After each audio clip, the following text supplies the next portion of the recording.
دیوانوں. اور نویں حدیث میں آقا نے ارشاد فرمایا جو اہل بیت کی محبت میں انتقال ہوا تو در حقیقت وہی سنی اہل سنت و جماعت میں اس کا انتقال ہوا. میرے آقا صلی اللہ علیہ وسلم کے پیارے دیوانوں, اصل بات یہی ہے کہ جو اہل بیت سے محبت کرے گا, جو میرے نبی کے آل سے محبت کرے گا, وہی اہل سنت و جماعت والے, وہی در حقیقت ایمان کے ساتھ انتقال ہوا. اور بتا دوں یہ تو اعجاز و اکرام ہے, یہ تو اہل بیت سے محبت کرنے کا صلہ ہے. اور جو بغض رکھے تو حدیث پاک میں آقا نے ارشاد فرمایا جب کل میدان محشر قائم ہوگا تو اس شخص کے پیشانی پر لکھا ہوا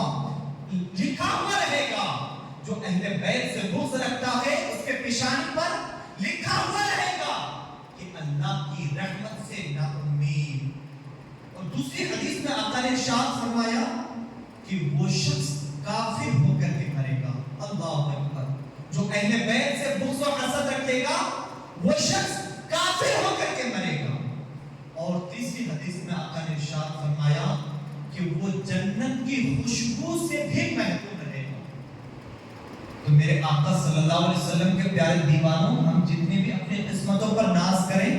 کم ہے. اور ایک اور بتا دو, ایک پیاری بات یاد آ گئی. حضرت امام شافعی کا نام آپ نے سنا ہی ہوگا. حضرت امام شافعی اتنے بڑے عاشق اہل بیت تھے, اتنے بڑے عاشق اہل رسول تھے کہ لوگوں نے اس کو اہل بیت سے محبت کرنے کی وجہ سے ان کو لوگوں نے پیروں میں بیڑیاں ڈال کر کے, ان کو جکڑ کر کے, زنجیروں میں قید کر کے ان کو بغداد لے آیا. اور کچھ لوگوں نے کہا کہ یہ رافضی ہو گیا ہے, یہ رافضی ہو گیا ہے. تو حضرت امام شافعی نے فرمایا اگر اہل بیت سے محبت کرنا رافضی ہونا ہے, اگر اہل بیت سے محبت کرنا رافضی ہونا ہے تو اے جنو انس گواہ ہو جاؤ. اگر ان سے دوستی کرنا, ان سے الفت رکھنا یعنی رافضی ہونا ہے تو بے شک میں رافضی ہوں. مطلب حضرت امام شافعی نے فرمایا کہ اگر میرے اہل بیت سے محبت کرنے کی وجہ سے لوگ مجھے رافضی کہہ رہے ہیں تو کہیے, کوئی فرق نہیں پڑتا.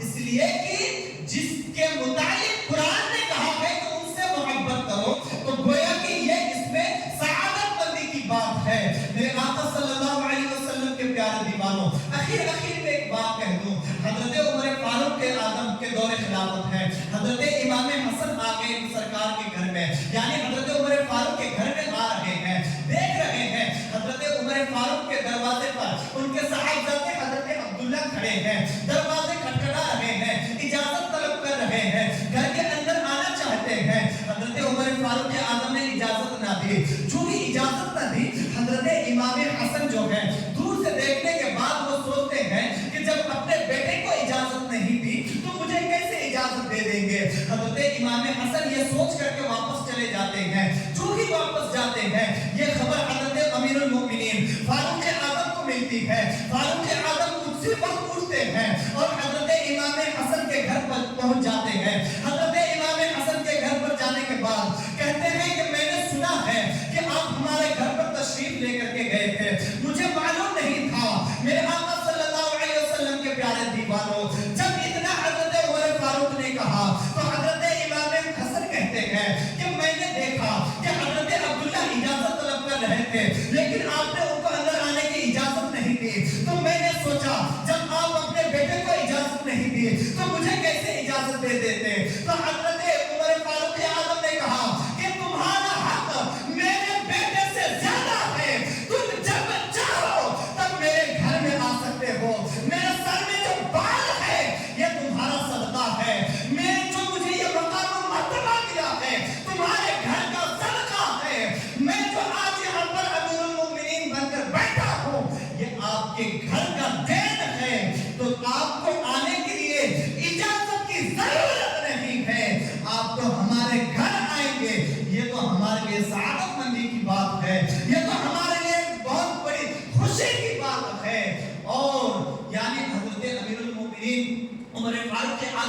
محبت ہے اہل بیت کے ساتھ۔ میرے آقا صلی اللہ علیہ وسلم کے پیارے دیوانوں، وہ لوگ بہت کم نصیب ہیں جو اہل بیت کو برا بھلا کہتے ہیں، وہ لوگ بد نصیب ہیں جو اہل بیت کو گالیاں بکتے ہیں، وہ لوگ بہت کم نصیب ہیں جو اہل بیت کو طعن و تشنیع کرتے ہیں۔ اس لیے اللہ تبارک و تعالیٰ کی بارگاہ میں دعا ہے کہ ہم تمام کو خاص کر سچی پکی محبت اہل بیت کے ساتھ قائم دائم عطا فرمائے۔ مولا ہم تمام کو خاص کر تا عمر جب تک ہم بحیات رہیں ہم سب کو ایمان کے ساتھ رکھ، اور خاص کر تیرے حبیب کے امتی کے ساتھ یعنی تیرے اہل بیت سے سچی پکی محبت کرنے کی توفیق عطا فرمائے۔ مولا ان کے فیوز و برکات ہم تمام پر عطا فرمائے، خاص کر ہم تمام کو، خاص کر اہل بیت کے جو اس محفل کو سجائے جاتی مولا اس کی